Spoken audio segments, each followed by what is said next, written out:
No episódio 340 do podcast do Publish News, conversamos com o Felipe Neto, autor de Como Enfrentar o Ódio, Companhia das Letras. Falamos com o empresário e influenciador sobre suas primeiras leituras, sobre os eventos da Bienal do Rio de 2019, de como foi o processo de escrita e de escolha da editora que publica seu livro, de sua participação na Bienal Internacional do Livro de São Paulo, da repercussão de sua participação na Flip, sobre o preço do livro no Brasil e a Lei Cortês. Conversamos também sobre o impacto da literatura, de como criar mais leitores e do seu livro. Está chegando a Flip, e nessa 22ª edição da Festa Literária Internacional de Paraty, a casa Publish News volta a apostar em uma programação que mistura conversas sobre literatura e livros, mais focadas no público leitor, e debates sobre questões urgentes do setor livreiro, que costumam atrair principalmente profissionais e entusiastas desse mercado.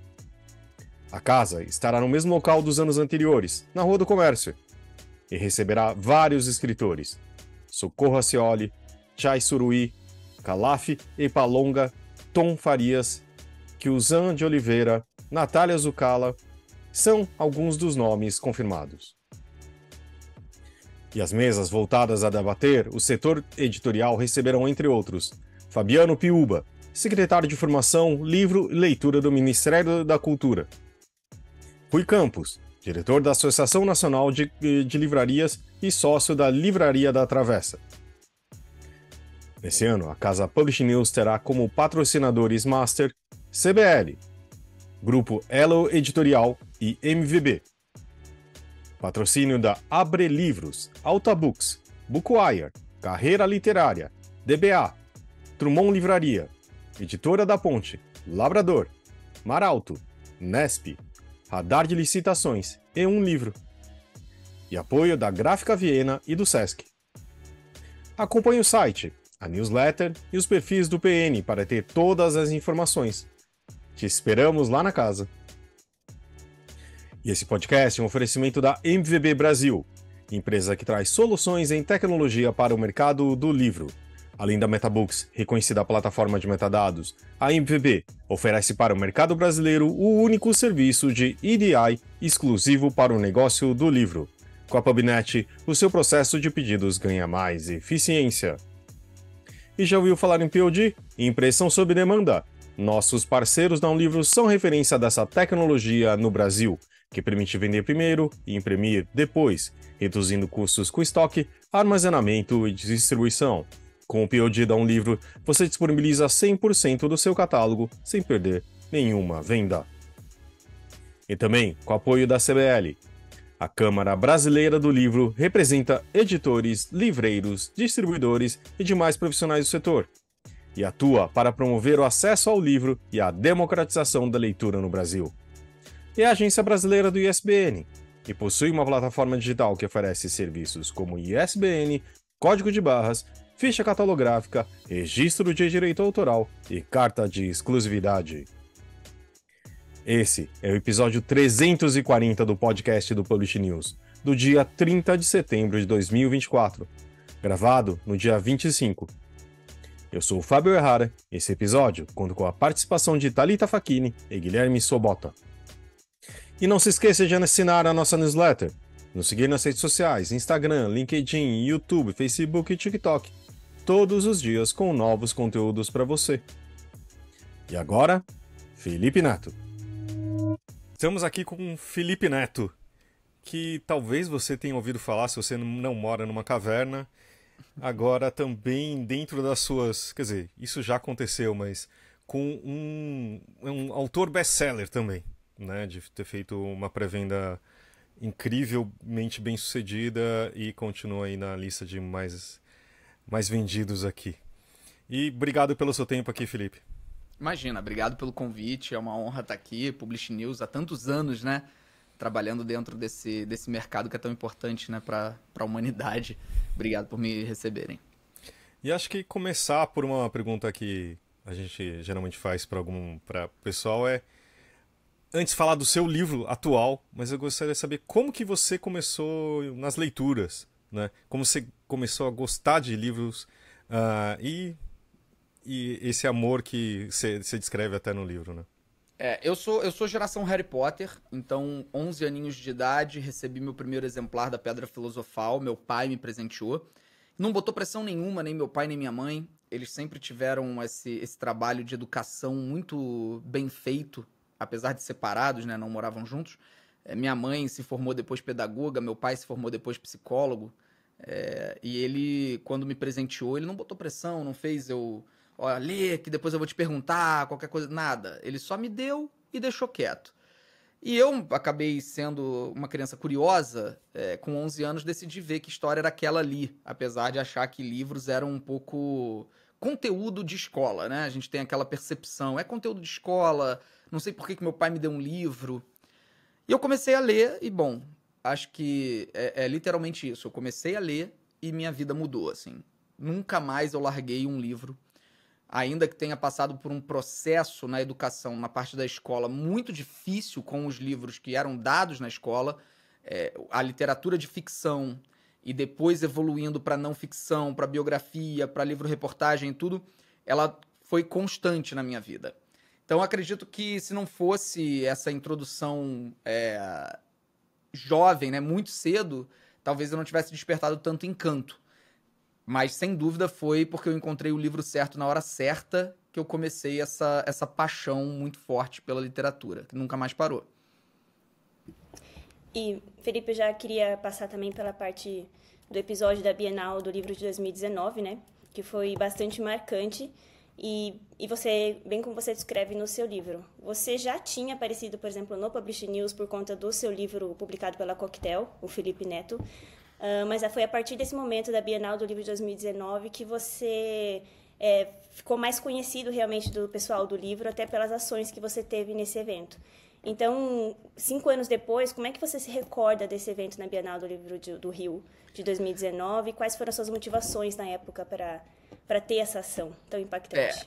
A Bienal de 2019 ela também um momento de antes e depois na minha vida, né? Porque até 2019, até aquele momento, isso é muito descrito no livro, como enfrentar o ódio. Assim, tento descrever com o máximo de detalhes possíveis, inclusive mostrando a versão da história que as pessoas nem ficaram sabendo, a parte da polícia, a parte toda do ódio envolvido ali. E quando eu fiquei sabendo que o Marcelo Crivella tinha essa intenção de recolher livros por conterem um beijo entre dois homens, me acendeu uma luz vermelha de alerta muito forte, porque a defesa da liberdade literária ela tem que ser absoluta. É o único campo artístico, na minha visão, onde a liberdade de expressão ela tem que, de fato, ser plena. Isso é muito defendido por vários historiadores ou filósofos ou, enfim, estudiosos de toda a questão da liberdade de expressão. Chomsky é um cara que fala muito isso. Chomsky vai ser perseguido muito nos Estados Unidos porque ele defende que até mesmo um livro que nega o Holocausto, ele tem que ter a liberdade de ser publicado. Por quê? Felipe, você então é a favor de livro poder falar o que quiser, mas você é contra poder falar em rede social o que quiser? Sim, por uma distinção muito clara. A literatura é uma arte muito mais complexa do que um tweet. A literatura precisa de profundidade, tempo e dedicação para você consumir o que está ali dentro.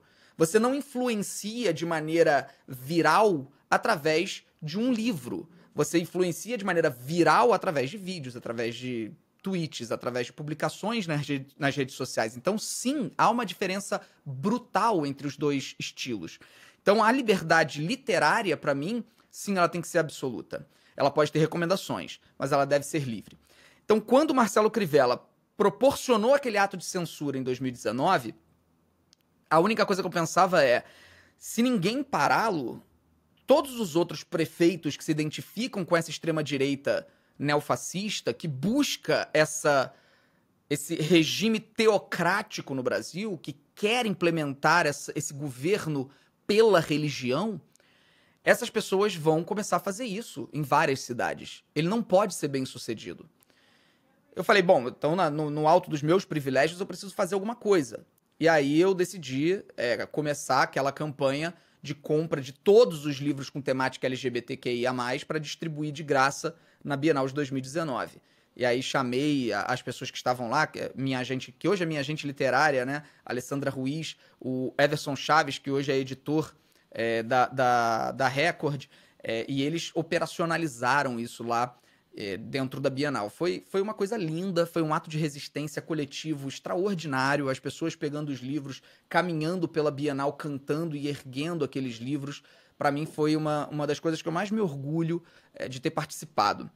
E aí depois daquilo, por que eu digo que teve um antes e depois? Porque depois daquele episódio eu passo a ser um inimigo oficial dessa extrema-direita, que antes, até então, apesar de me atacar, não pegava tão pesado. Depois do episódio da Bienal, aí chove de coisas nojentas ao meu respeito, como se eu quisesse levar pornografia para crianças, começam as alusões com pedofilia, começam acusações absurdas do Silas Malafaia, que tomou um processo criminal e teve que fazer acordo com o Ministério Público para não perder o processo contra mim. Começa toda uma perseguição sistemática para fazer com que a minha reputação seja arruinada, e desde então nunca mais parou. Só queria fazer um complemento rapidinho. Antes eu vou abrir um parênteses dentro do parênteses. Você citou o Everson Chaves, né, que também já participou aqui do nosso podcast. Eu sempre falo que a sua voz é muito parecida com a dele.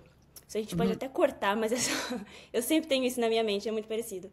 E voltando ao assunto, esse ano também teve a questão até o Marçal aparecer na Bienal de São Paulo, gritos ali de mito e coisa e tal, mas assim, numa escala muito menor, né? E você também até falou sobre isso nas redes sociais, dando esse alerta novamente. Mas você acha que teve já uma mudança na percepção geral do público em dar palco para esse tipo de coisa dentro de um evento literário?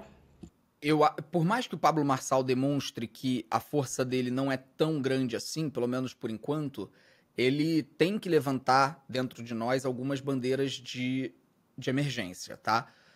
Ele ser recebido na Bienal, subir numa cadeira e falar as coisas que ele falou, é realmente de uma perda de humanidade muito grande. Porque o cara está numa celebração do livro e ele decide falar publicamente que ele quer censurar livros nas escolas de São Paulo.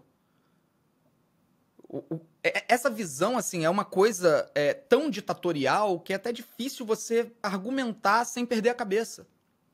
Você tem profissionais extremamente capacitados e qualificados escolhendo essas obras que vão ser lidas dentro do ambiente escolar. E aí chega um Pablo Marçal, com todo o seu conhecimento de coach, que leva pessoas para o topo de uma montanha e coloca elas ao risco de morte, que coloca funcionários para fazer uma maratona surpresa e um deles morre de esforço nessa maratona, e esse sujeito acha que tem alguma qualificação para dizer qual livro pode ou não pode estar dentro do ambiente escolar. É vergonhoso, é patético, e o resultado, infelizmente, de uma sociedade que por muito tempo se manteve sem acesso a determinados conhecimentos que nos trouxe até aqui, né? É um acúmulo de coisas que nos trouxeram até aqui. Claro, e bom, continuando então no assunto Bienal do Livro de São Paulo, né, salvo engano, foi o seu primeiro evento literário já com o livro novo. Foi isso ou não? Eu queria saber como é que você... Né? Sim, primeiro evento, cara, primeiro evento, assim, eu tive uma pouca experiência quando eu fiz um primeiro livro, mas eu era muito jovem, que era o Não Faz Sentido por Trás da Câmera, contava a história do Não Faz Sentido, mas foi uma experiência muito introdutória. Depois eu tive esses livros de revistas, né, que eram mais para público infanto-juvenil, era uma outra pegada, mas eu fui ter agora essa experiência de fato, que eu considero que é a minha estreia no mercado literário de fato, com Como Enfrentar o Ódio, que eu considero meio que essa reentrada, mas para mim é uma estreia. Como é que você viu a sua participação lá na Bienal? Obviamente, né, tava cheio, repercutiu muito, saiu matéria em tudo que é lugar, mas como é que você se sentiu lá? Cara, eu fiquei muito surpreso, porque por mais que eu tenha 14 anos nessa estrada, pra mim, iam ter as pessoas que pegaram a senha lá. Eu não sabia que ia ter tanta gente. A gente tinha distribuído 450 senhas. Então eu imaginei, vai ser uma coisa um pouco mais contida, dentro de uma arena e tudo mais. Quando eu subi ali, que eu vi aquele mar de gente espalhado por todo o galpão, né? Por todo o... Como é que chama, gente? Meu Deus. O espaço. O espaço. Que eu vejo aquele mar de gente, pessoas, sabe, distantes e em cima de cadeira para conseguir ouvir, para conseguir prestar atenção, me deixou muito tocado, porque a Bienal tem essa representação muito forte na minha vida. Eu era público, eu era super público da Bienal, eu ia em todas as bienais. Depois, por conta dessa questão de virar uma pessoa pública, passou a ser muito mais difícil. E hoje eu tenho essa relação de um carinho muito grande, porque foi onde a gente pôde proporcionar um ato de resistência muito importante em 2019. E agora eu lanço um livro e sou recebido dessa forma, sabe? Para mim é um orgulho muito grande, cara. O calor das pessoas, o calor do público.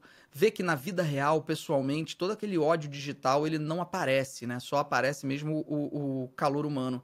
Isso me deixou muito, muito contente. E o livro como protagonista, né? Ali eu estava representando a obra que eu levei meses para escrever. Apesar de meia dúzia de doidos aí falarem que foi ghostwriter, me sinto muito honrado, inclusive, porque eu considero um grande elogio quando alguém duvida que eu escrevi esse livro, né? Tem gente que lê um trecho e fala, não foi ele que escreveu, eu tenho certeza. Eu falo, putz, que elogio incrível, cara.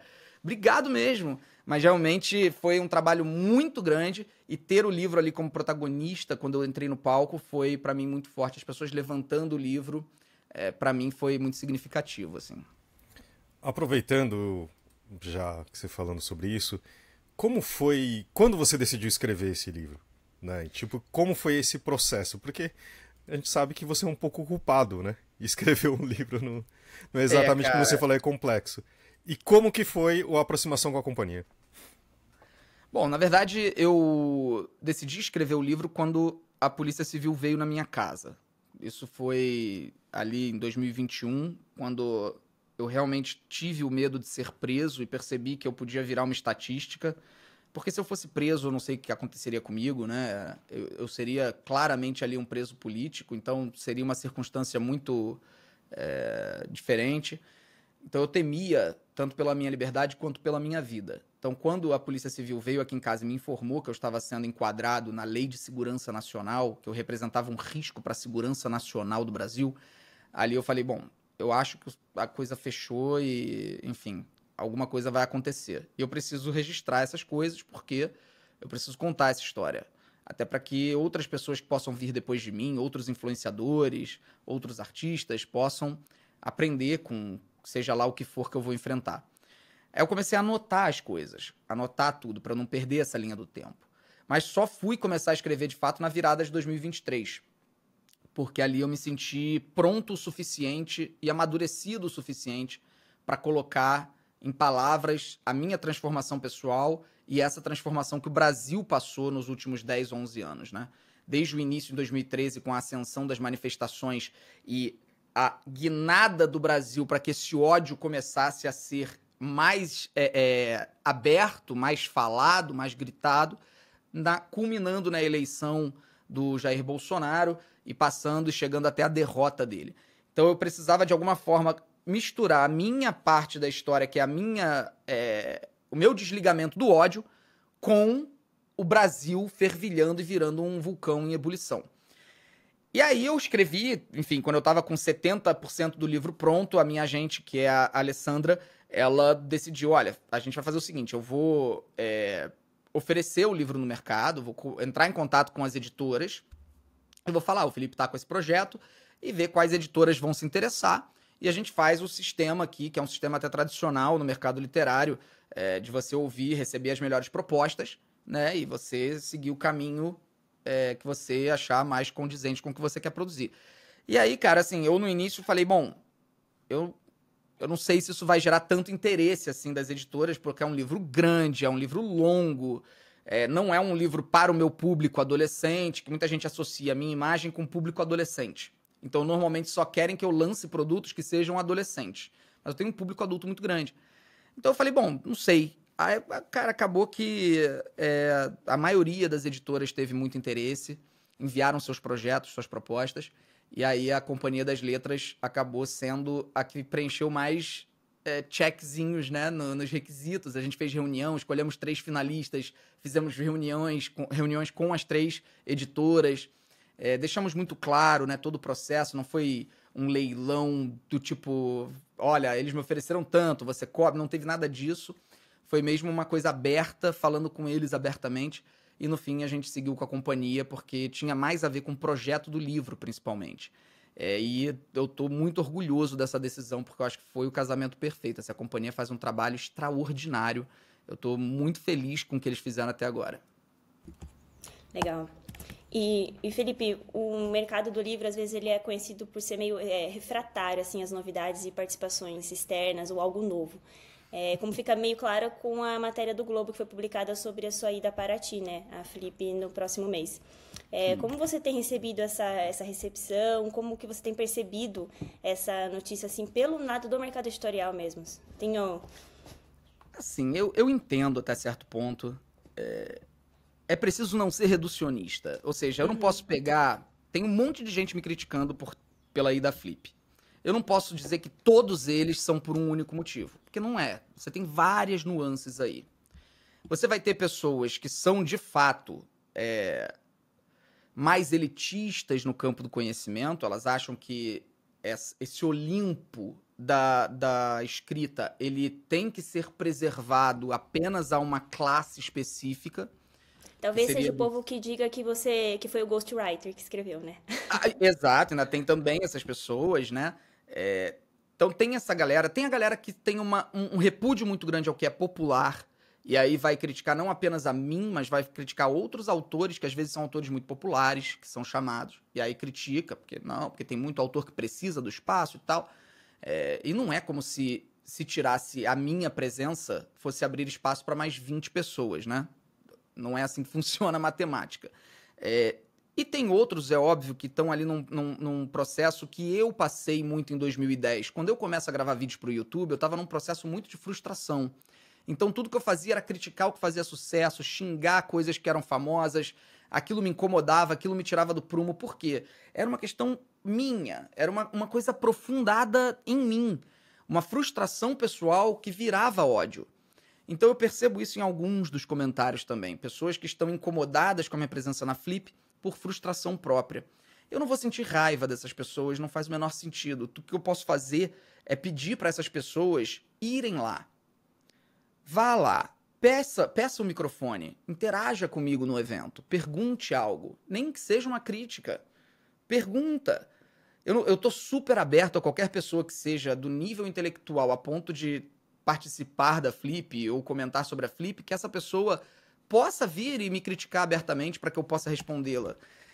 Agora, de fato, não tem muito o que falar quando a pessoa se coloca nessa posição de eventos como esse têm que ser preservados e reservados apenas à altíssima elite intelectual. Eu acho isso tudo uma grande bobagem, né? Eu acho que a literatura ela tem que ser cada vez mais aberta, inclusiva, e proporcionar para as pessoas a melhor experiência possível. Então, se eu puder contribuir com isso em relação ao meu livro, ou com o clube do livro que eu lancei, que é o Clube do Livro FN, eu quero poder contribuir. E qualquer pessoa que tente também diminuir a minha importância dentro do mercado literário, eu também vou poder falar, e sem nenhuma falsa modéstia ou também nenhuma pretensão, que eu não concordo. Eu acredito que eu já cumpro uma função no mercado literário brasileiro, eu acredito que essa função tem a sua importância, não estou dizendo que eu sou super importante, não estou dizendo que eu sou essencial para o mercado brasileiro de forma alguma, mas o Clube do Livro FN já está vendendo milhares de livros por mês, o meu livro está vendendo milhares de cópias, esses livros estão sendo vendidos para muitos não leitores. Então, diminuir ou tirar a importância disso, além do ato da Bienal em 2019, eu considero algo que eu não vou simplesmente ficar calado e falar, realmente eu não tenho importância no mercado literário. Então, assim, o convite da Flip foi uma honra enorme e eu sinto muito que tenha aparecido esse tipo de resistência por parte de pessoas que eu não esperava que houvesse essa resistência. Eu achei que isso já tivesse sido vencido, superado, né? Que isso já tivesse passado, essa coisa do o youtuber é isso, o youtuber é aquilo, ele não tem que ser trazido ao debate. Tá? Achei que isso era uma coisa mais de 2013, mas pelo visto ainda existe. E vamos lá, vamos enfrentar. Vamos enfrentar não com ódio de volta, mas com um convite. Eu convido todas as pessoas que se incomodaram com a minha presença na Flip, que marquem presença no dia, peçam um microfone e perguntem coisas para mim, porque eu tô super aberto. Legal. Você mencionou o Clube do Livro, né? A gente vai falar um pouco dele mais daqui a pouco. Mas antes eu queria... Porque ano passado você falou sobre o preço do livro, né? Em alguns... Não lembro se foi acho que foi no podcast, né? E aí teve uma repercussão, teve um texto do editor André Conte, né? Da Todavia, respondendo na Folha de São Paulo. Eu queria saber se nessa época você acompanhou essa repercussão, se você voltou a pensar nesse assunto, se você mantém ou reviu a opinião sobre o preço do livro, né? Não do seu livro em específico, né? Mas o preço do livro no Brasil como uma discussão de acesso à leitura e tudo mais.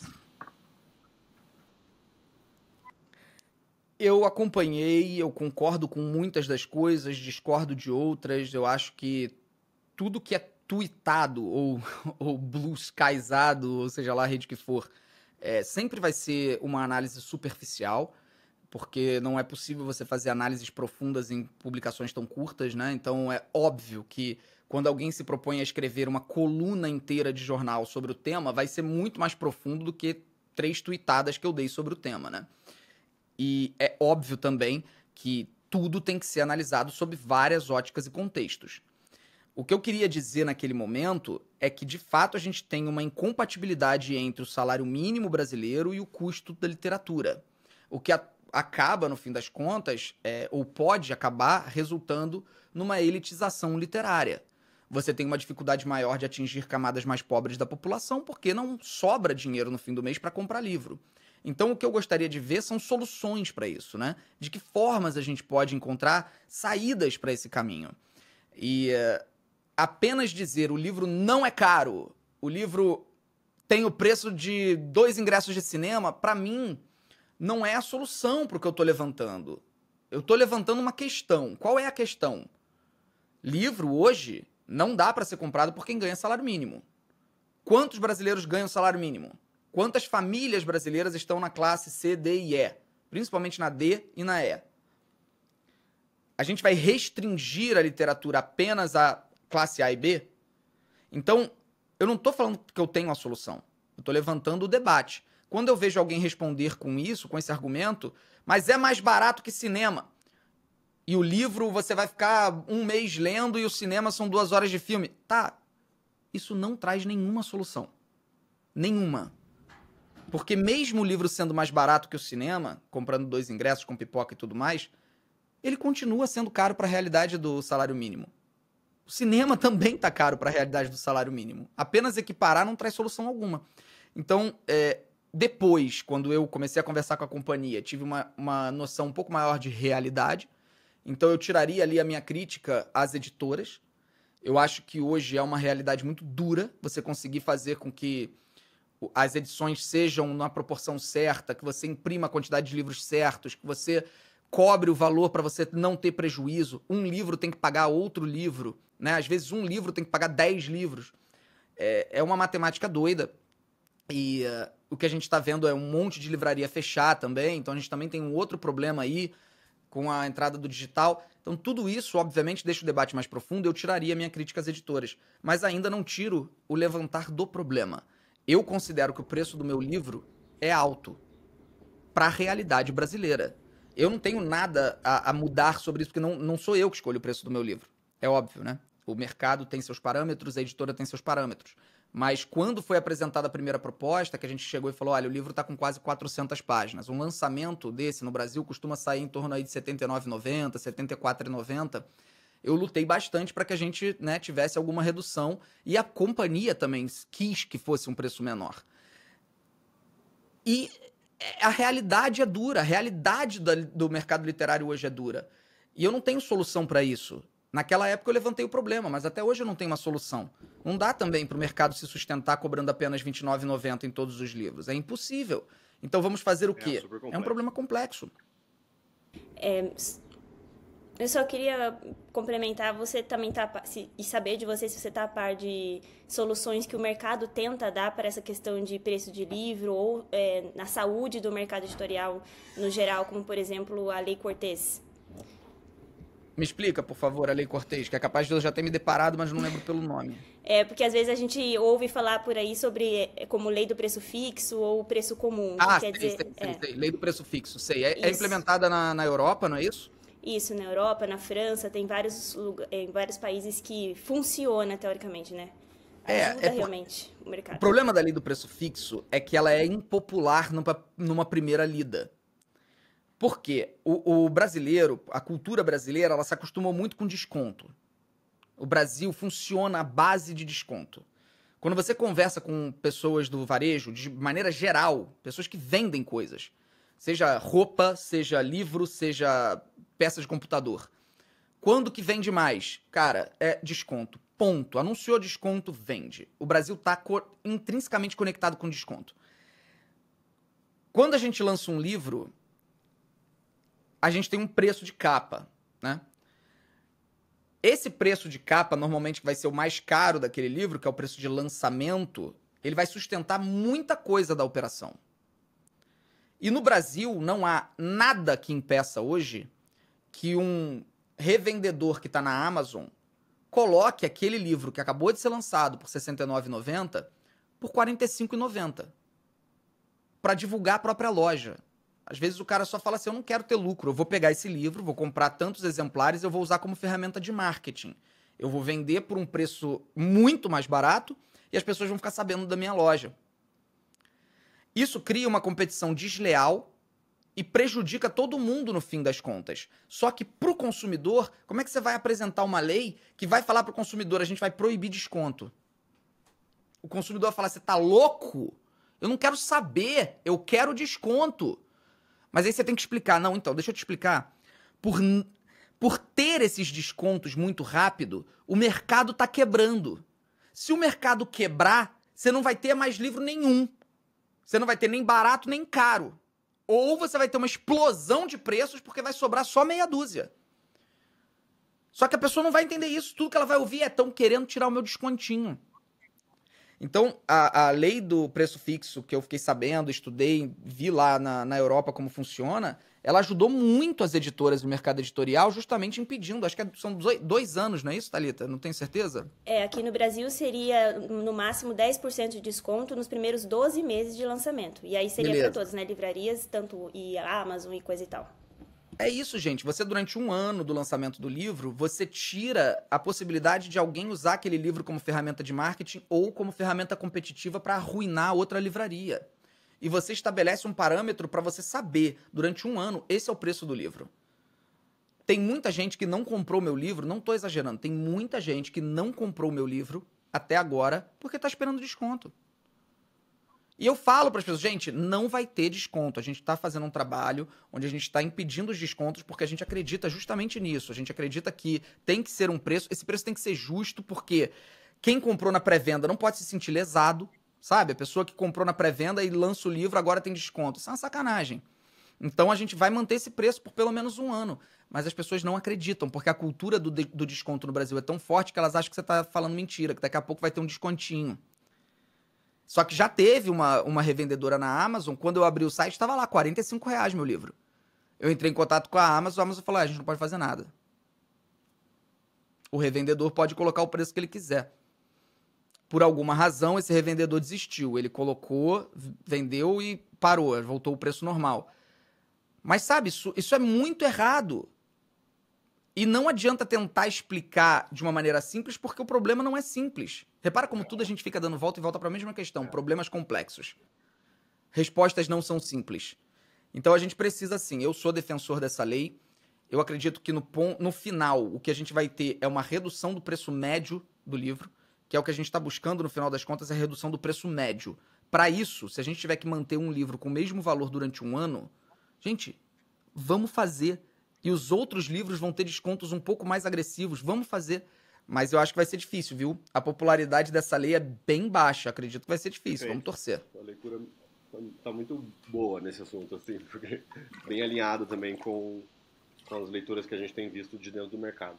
Mas eu queria te perguntar, pegando um gancho que você falou antes, de uma curiosidade também, né? Com a sua experiência no assunto, né, de produção de conteúdo para a internet, assim, queria saber como é que você avalia a produção, né, dos seus colegas produtores de conteúdo sobre livros na internet. Não sei se você acompanha ou trabalha com alguns deles. Se tem alguma... a gente tem uma comunidade de booktalkers, booktubers, né, que é maravilhosa aqui no Brasil. Eu acho que é super legal, super positivo.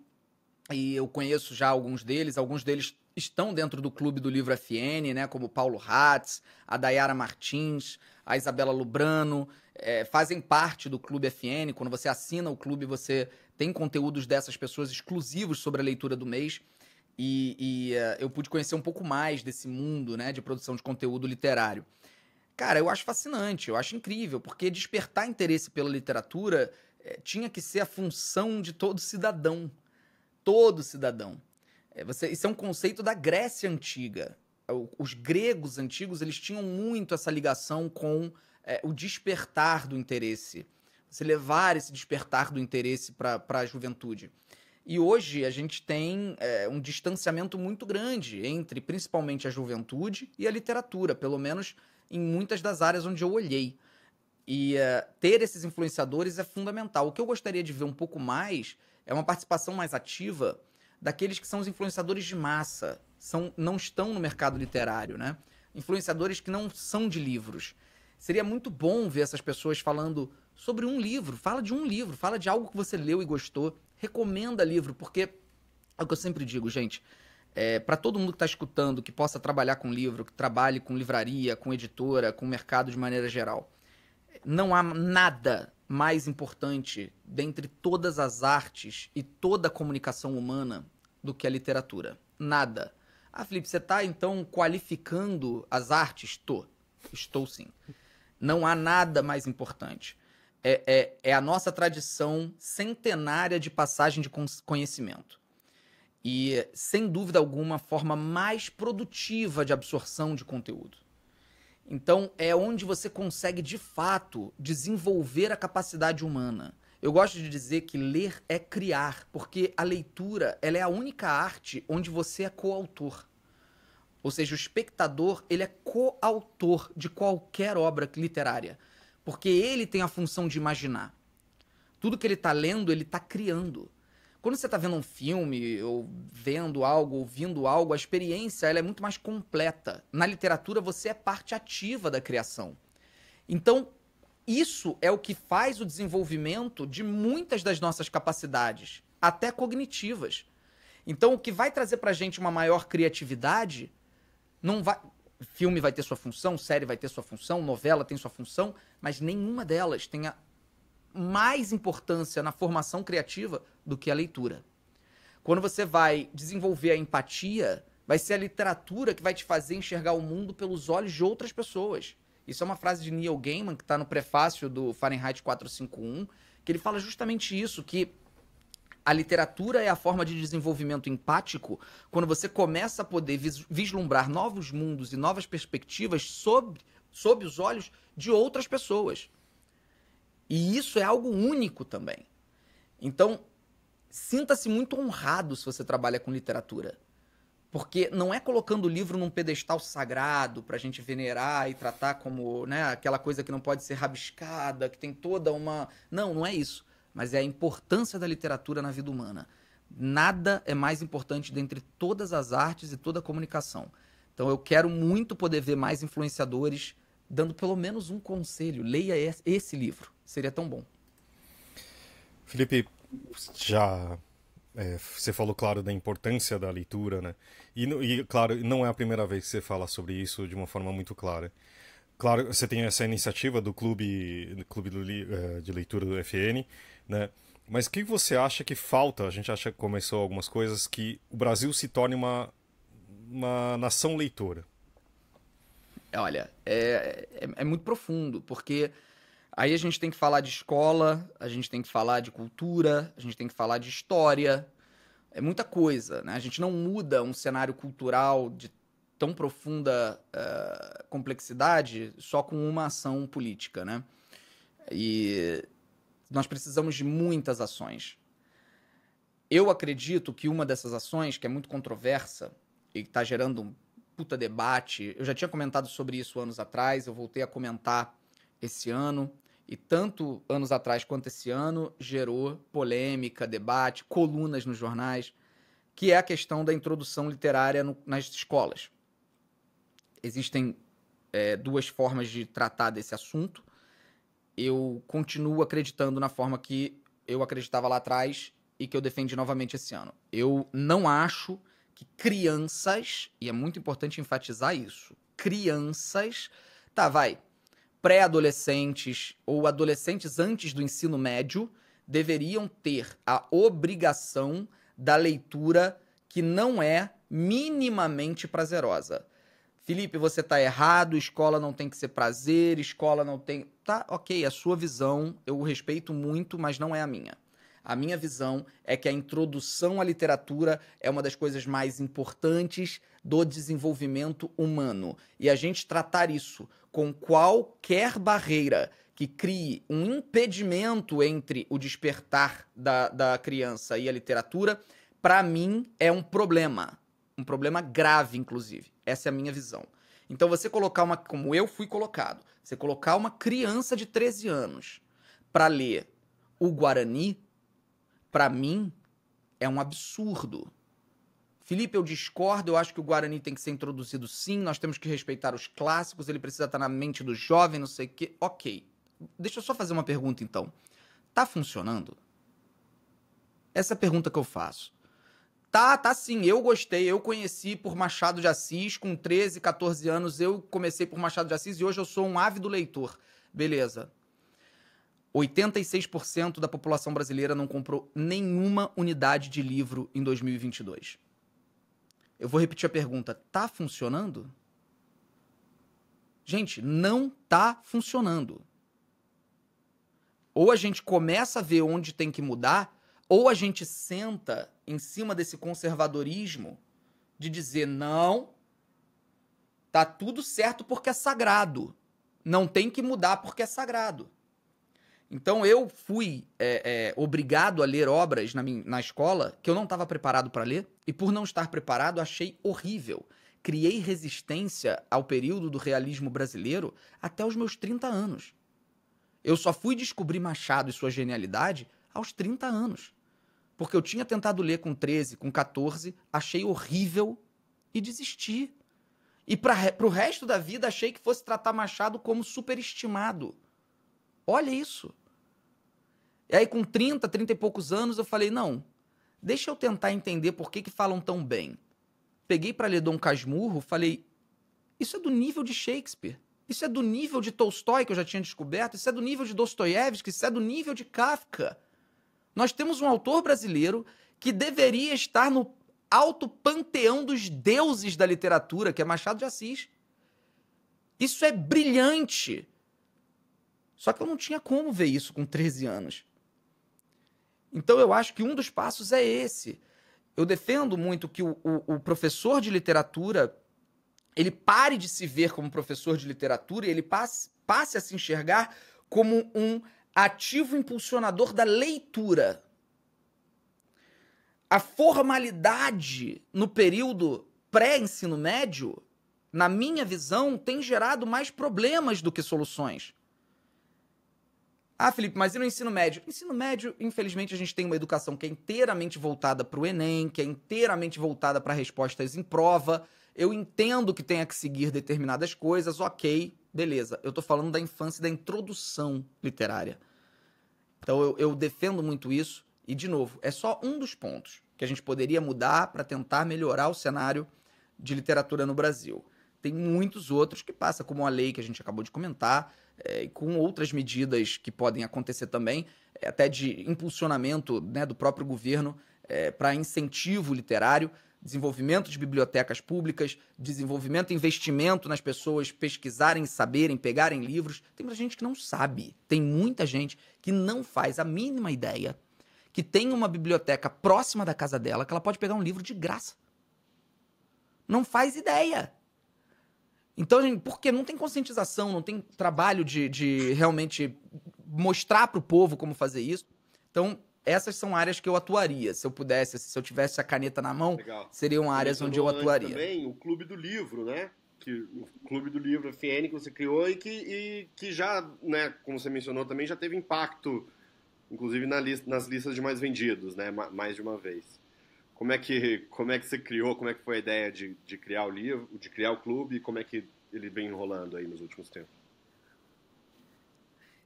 Cara, no início a ideia era a seguinte, vou fazer uma coisa tipo a Reese Witherspoon, pega um livro por mês, divulga, faz a galera comprar aquele livro e é isso aí. Aí eu fui entender um pouco mais, né, até como que ela monetizava isso e tudo mais, a Oprah também teve durante muitos anos. E eu vi que ali, além de fazer algo que seria positivo para a literatura, eu poderia também abrir um negócio, óbvio, né? Gente, nós vivemos numa sociedade capitalista, muita gente acha que eu sou comunista, acha que eu sou, né, revolucionário comunista, só que a realidade, nós vivemos numa sociedade capitalista, embora hoje eu busque o lucro para tentar financiar meus projetos sociais, que hoje é meu grande norte, é o que eu busco fazer, eu continuo buscando lucro, justamente. Se eu quero botar dinheiro em outras coisas ou se eu quero comprar uma coisa cara pra mim também, eu preciso buscar esse lucro. Então eu tentei pensar, olha, eu posso juntar as duas coisas, minha paixão pela literatura e negócio. Então o clube surgiu com a ideia de não ser um negócio e acabou virando. Porque eu percebi, por exemplo, que eu não poderia fazer o que a Reese faz nos Estados Unidos. O mercado americano é muito voltado para o mercado audiovisual. Então a Reese Witherspoon, ela lança o clube e ela começa a comprar os direitos dos livros para poder produzir séries e filmes. E ali ela ganha os milhões do projeto. Aqui no Brasil a gente não tem esse mercado tão aquecido, né? A gente ainda tem um mercado audiovisual que depende muito de investimento público, é uma outra realidade. Então eu falei, bom, de que maneira a gente pode monetizar isso? Então beleza, a gente pode criar o clube aberto para todo mundo entrar no Instagram, todo mundo vai saber qual é o livro do mês, vão sair pílulas de conteúdo para as pessoas interagirem.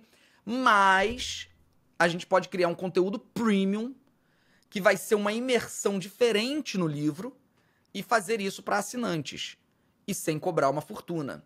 Então a gente criou isso, o preço é menos de um livro por mês, né? O valor que a pessoa paga é menos de um livro por mês e ela tem, quando pega um livro, vamos supor, esse livro em outubro vai ser o meu livro. A gente já trabalhou 2 livros, em outubro vai ser o meu. No primeiro mês a gente trabalhou Fahrenheit 451, no segundo a gente trabalhou Corpos Secos. Ao invés de apenas fazer a pessoa ler, qual foi a minha ideia? Eu falei, eu vou criar uma experiência de leitura, onde, quando você chega até determinada página, você desbloqueia um vídeo para você assistir e ter uma experiência diferente, entender tudo que você leu, todas as nuances, todas as metáforas, todas as citações, todas as referências, para que a experiência da leitura não seja uma experiência onde você pode ficar sem ter entendido algo, ou você pode simplesmente falar, não é para mim. Vamos tentar reverter isso. Então os livros que são os da análise, eles são os vídeos de análise, eles são sempre para cima, mostrando a obra, explicando ou o que o autor quis dizer, se for comprovado, ou o que eu acho que o autor quis dizer, sempre deixando claro que ninguém tem essa resposta, né? É sempre uma busca pela interpretação. E aí eu comecei a impulsionar a leitura dessa forma. Cara, o resultado, assim, os relatos são inacreditáveis. As pessoas falando, olha, eu nunca tinha concluído um livro. Eu tenho 56 anos. E eu nunca tinha concluído um livro. E com o livro e os vídeos, tudo mudou. Eu tô recebendo esses relatos o tempo todo. Então, além dos vídeos de análise, eu fui atrás das pessoas que são especialistas das áreas. Então, por exemplo, a gente falou de Fahrenheit 451, que fala sobre censura de livro, fala sobre a questão política, a questão social, a falta de conhecimento. Eu trouxe o Marcel de Albuquerque, professor de filosofia, para dar aula de filosofia sobre o livro dentro do clube. Eu trouxe o professor de história para dar aula de história fundamentado no que está no livro. Eu trouxe a Manuela Dávila, que produziu um conteúdo fantástico sobre o universo feminino e personagens femininas do livro. Eu vou trazendo professores e especialistas para produzirem conteúdos que fazem a leitura ficar ainda mais completa. Então, no fim, a gente cria um curso, aquele livro vira um curso, que a pessoa finaliza, faz uma prova e, se passar, ganha um certificado. Ou seja, a pessoa não é mais só vou ler o livro, ela tem uma experiência que, no fim, ela ainda sai com um certificado, que, óbvio, não tem nenhum valor para o MEC, mas tem valor para a pessoa. Ela sabe, eu concluí esse livro. E é isso que a gente está fazendo lá no Clube FN. Eu estou muito orgulhoso, cara, porque eu estou vendo efetivamente pessoas começando a gostar mais de ler por causa disso. E aí você me pergunta, o que a gente pode fazer? Esse é um caminho. A gente quase gamificou um pouco a leitura, sabe? Será que tem como a gente levar isso para um modelo institucional? Será que tem como acoplar isso em algum exercício dentro de escola, dentro de algum lugar? Será que dá? Não sei, tô só levantando a bola. A gente tá conseguindo no Clube FN. Quem sabe isso não vira um modelo melhor, atualizado, que possa ser levado para outros ambientes. E acho que uma curiosidade que todo editor agora tem é como que você escolhe esses livros? Cara, assim, é um processo dificílimo, tá? Dificílimo, porque como a gente tá no início, a gente não tem muito, nós somos um clube de leitura sobre tal coisa, como é a Reese Witherspoon, que é sobre autoras mulheres que não são muito celebradas, né? E que tem sempre uma personagem feminina heroína dentro das histórias. A gente não tem essa pegada. Então, o primeiro foi fácil, porque eu nunca tinha lido Fahrenheit. E era uma deficiência na minha visão em relação ao meu portfólio de leitura. E aí alguém falou, aí Fahrenheit. Eu falei, cara, tá aí um livro que eu tenho vergonha de falar que eu não li ainda. E eu não lembro quem foi que falou, cara, mas tem tudo a ver, porque tem a mesma cor da logo, a nossa logo é vermelha, né? Então é um livro vermelho que fala sobre livro. O livro é a temática principal. No fim eu descobri que não era a busca pela felicidade. E aí eu falei, cara, tem tudo a ver. Eu vou fazer o seguinte, então. Eu não vou ler. Eu vou, de fato, analisar como se eu estivesse lendo junto com a pessoa. E isso deu muito certo. Porque eu realmente não fazia ideia do que ia vir no próximo capítulo e a minha análise ficava muito perto do que a pessoa estava lendo, também estava pensando. Então foi uma experiência muito legal. No Corpos Secos, cara, a gente viu muito livro. Muito, muito, muito livro. Eu queria que fosse brasileiro, porque eu queria, né, trazer a literatura nacional. Eu queria que fosse um livro que não tivesse vendido muito, que era para dar chance de um livro que não foi vendido muito ter bastante venda. E aí surgiu essa ideia. Olha, vai ser mais uma distopia, mas é outro tipo de distopia, vai ter outras coisas para se aprofundar. E quando eu comecei a ler, eu falei, é esse aqui que eu quero. Ele choca de cara, ele tem uma cena... logo na primeira página tem uma cena de sexo entre dois homens, que eu falei, cara, é o tipo de coisa pra chacoalhar a mente de quem tá lendo, né? Você lê uma cena de sexo entre dois homens, mas não tem nada ali sobre isso ser polêmico, sobre isso ser qualquer coisa que não seja apenas sexo.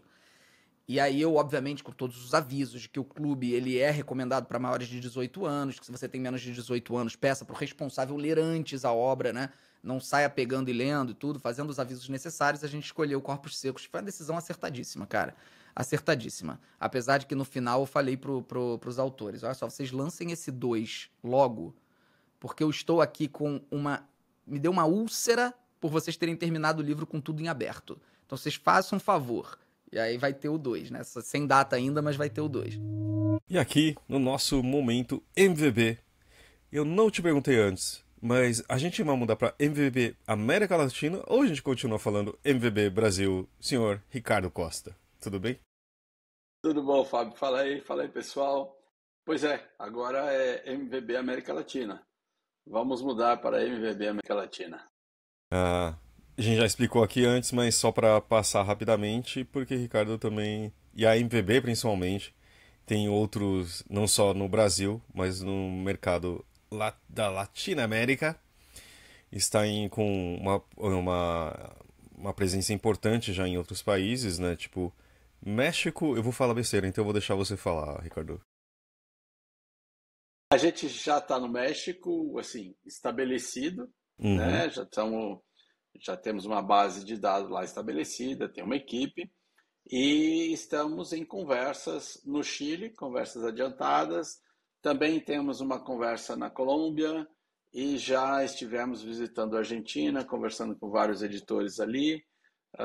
Existe realmente uma possibilidade bem grande de, nos próximos, não muito longe, quem sabe no ano que vem, a gente está entrando num desses países e continuar desenvolvendo. E por isso que eu passei a ser CEO da América Latina, porque o conceito agora é uma equipe unificada. Uhum. É uma equipe que trabalha junto na América Latina toda. Muito bem. Agora, passando isso, né, no nosso momento MVB, América Latina, também queria falar que, obviamente, não é só a minha impressão, né, Ricardo? Esse ano voou, né, tipo, a gente respirou, já passou a Bienal, né, que é também outro marco, já estamos chegando na Flip e Feira de Frankfurt e tá acabando o ano e tá chegando aquelas datas que são essenciais, né, não só para o mercado livreiro, né, para o mercado editorial, mas também para o comércio em geral, né, Ricardo? Bom, Hoje a gente está gravando, é uma sexta-feira, semana que vem já é outubro. Né? Quando isso aqui for para o ar, amanhã já é outubro. Verdade, é verdade. Daqui um mês e meio, 2, já lá nos Estados Unidos o Thanksgiving, que já puxa Black Friday, e aí vem promoções online e o povo comprando tudo rapidinho, já indo atrás das ofertas, e vai entrar em emenda Black Friday, emenda em dezembro, já acabou, daqui 2 dias é Natal. Mas, e aí é uma coisa que a gente tem que eu quero lembrar aqui para a galera, é se preparar para esses momentos, né? A gente tem que preparar com antecedência. O pessoal de loja está muito acostumado, já está fazendo compras, o pessoal das livrarias já está pensando aí no pacote, no que eles estão comprando para se preparar, para montar ali a estante de Natal, a vitrine do Black Friday, as promoções, o que vai ter, o que vai chegar. E para a livraria poder encontrar isso, para ela montar, a distribuidora poder trabalhar com esse produto, a editora tem que dizer que esse produto existe, né? A editora tem que também trabalhar os seus metadados, tem que afinar isso daí. Se a editora, por exemplo, quiser fazer um preço especial de capa, dentro da MetaBooks você tem lá, já existe um padrão internacional onde você identifica que tem uma promoção de preço de capa e você informa todos os seus clientes, olha, da última semana de novembro o preço de capa vai ser X, preço novo que a gente está fazendo, todo mundo junto, uma promoção para o mercado, para a gente aproveitar o momento, sei lá, alguma coisa desse tipo. Mas você tem que planejar isso, você tem que informar o mercado que vai ter isso. Então, preços especiais, preços promocionais, você já entra lá na MetaBooks e planeja isso. Palavras-chave relacionadas ao momento. Categorização, vamos dar uma refinada, vamos tomar cuidado com isso, prestar atenção. Uma série de coisas que você pode... Livros relacionados, vamos fazer uma revisão nos livros relacionados. Se você lançou livro no começo do ano, né, e saíram outros depois do livro que você lançou, e tem alguma ligação com esse livro, são outros livros do mesmo autor, ou algum livro do mesmo tema que está indo bem no mercado, está indo bem nas vendas, você pode pegar uma carona com esse livro. Então, são vários detalhes, entre aspas, que fazem diferença. E é agora a hora de você preparar, é a hora de você entrar lá e fazer um refinamento nos seus metadados e trazer isso para as pessoas, para o mercado, para que eles saibam, que eles possam utilizar essa informação e aí isso aí impulsionar suas vendas, impulsionar o seu final de ano aí. Vamos fechar o ano batendo metas e passando das metas. É isso aí. Deixar a casa arrumada para receber as visitas, né? É isso aí, exatamente. Exatamente. Ricardo, muito obrigado. A gente se fala na outra semana. E obrigado aqui pela conversa. Valeu, Fábio. Obrigado a você. Obrigado a todos aí por ouvir. Um abraço para a galera toda. E agora, voltando para a nossa conversa com o Felipe Neto. Valeu. Mas eu queria agora falar um pouco, acho que talvez para terminar aqui, essa parte da entrevista, é que é muito interessante ver o seu livro, que é uma história de, talvez, você me corrija se eu estiver falando alguma besteira, de uma pessoa conservadora que lê, estuda e muda a vida.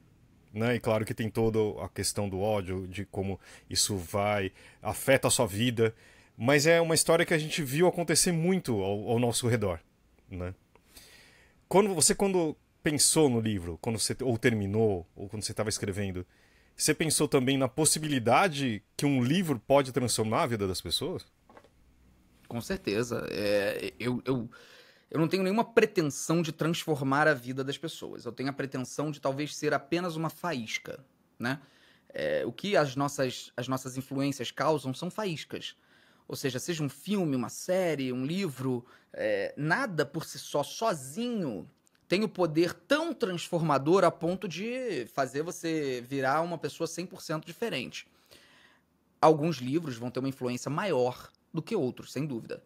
Mas eu, quando escrevi, a minha intenção foi essa, mostrar para as pessoas que, assim como eu vim de uma educação que foi muito conservadora, eu cresci dentro da Igreja Católica e eu cresci com a influência de um tio, que é registrado no livro, muito reacionário, que foi o grande pilar educacional de referência que eu tive enquanto crescia.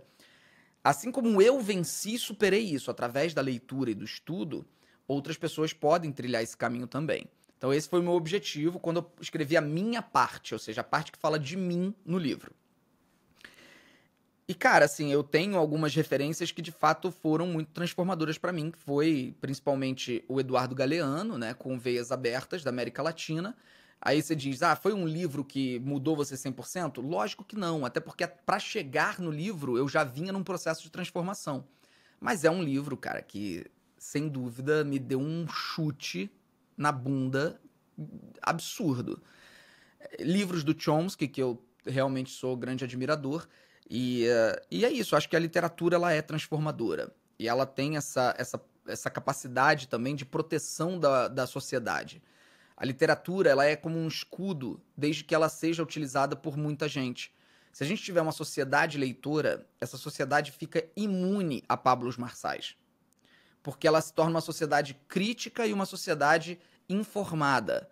E eu não estou falando de ter que ser a literatura de clássicos ou de só livros de reportagem ou livros de história. Não. A literatura de ficção, cara.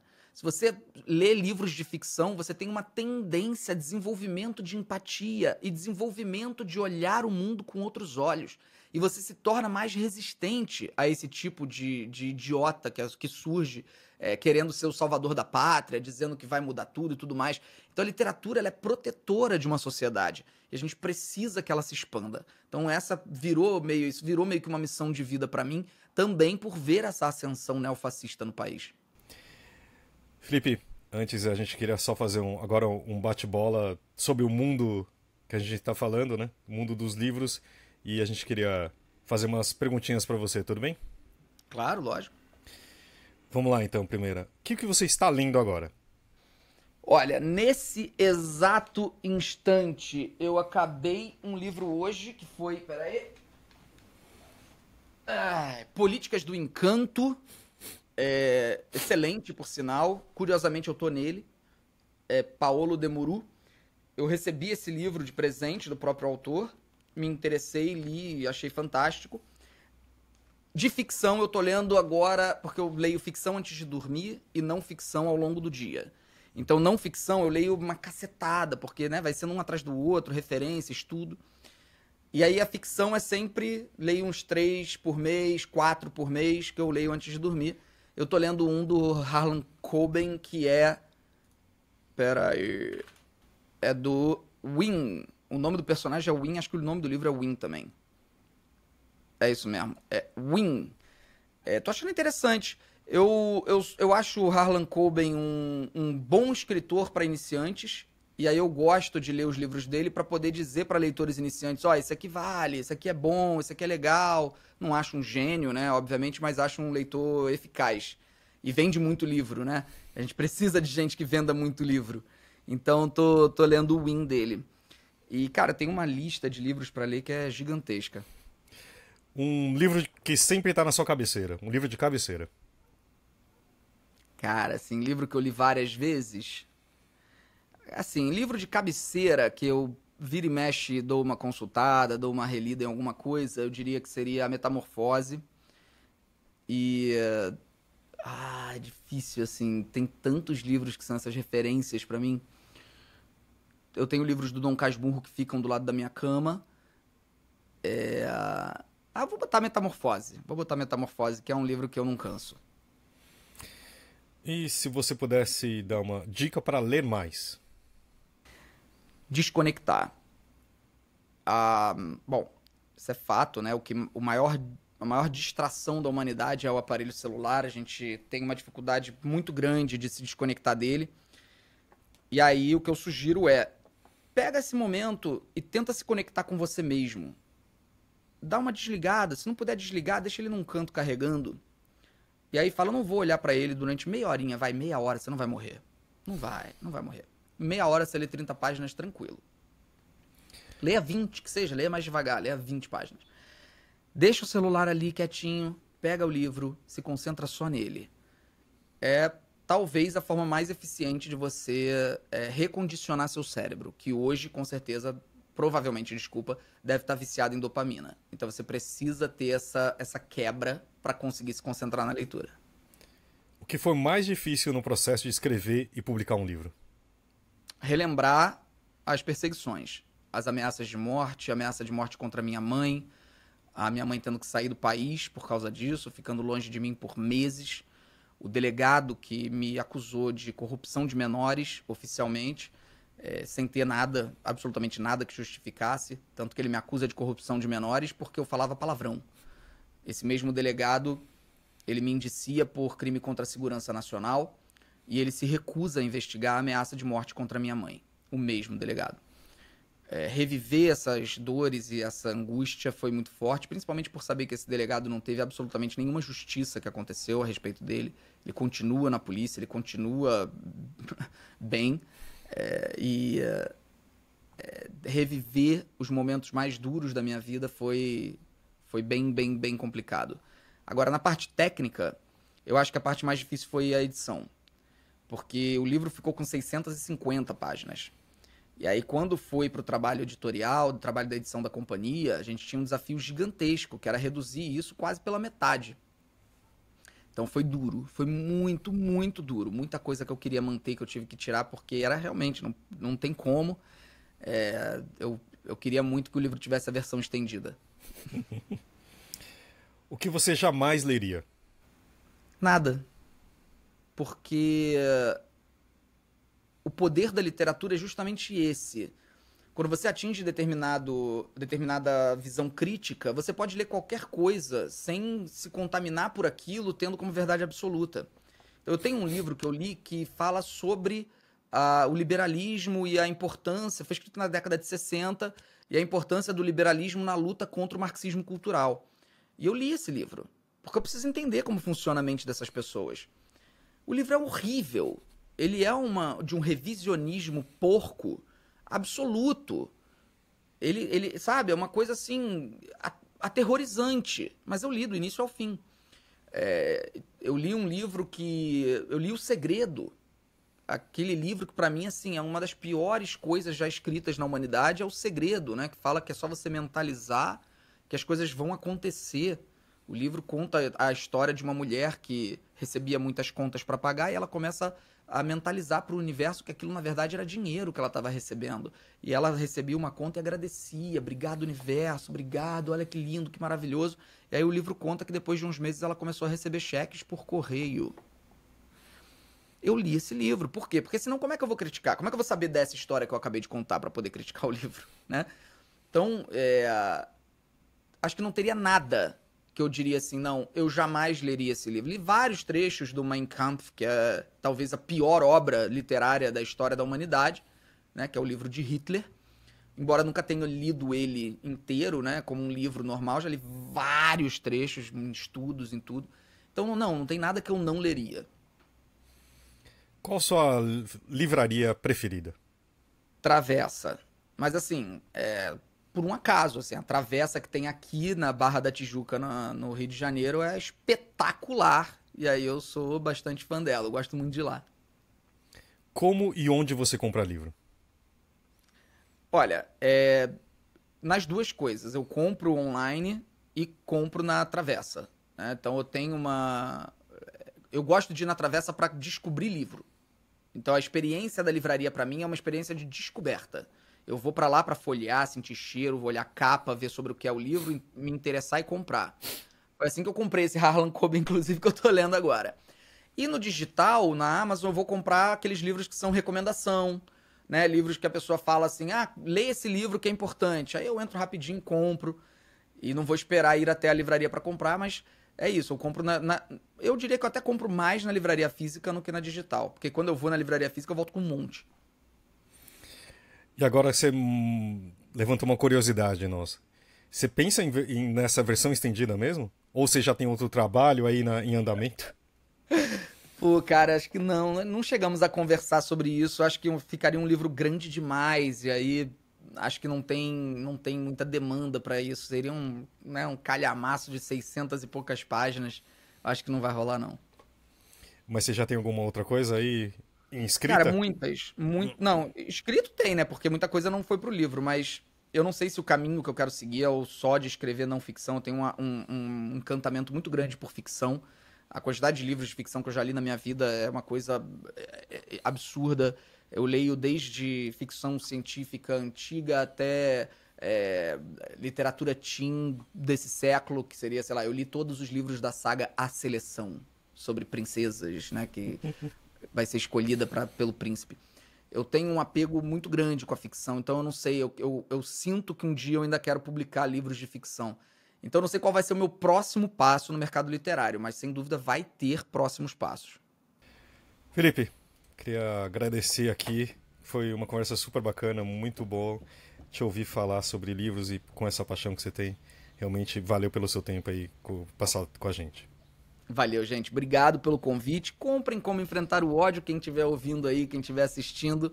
E leia o livro, que é importante também, porque muita gente compra e não lê. Então leia o livro e depois diz pra mim o que você achou nas minhas redes, que eu tô curioso pra saber. Obrigado pelo convite, galera. E toda a sorte do mundo ao Publish News, que faz um trabalho tão importante. Obrigado. Obrigada. Valeu, gente.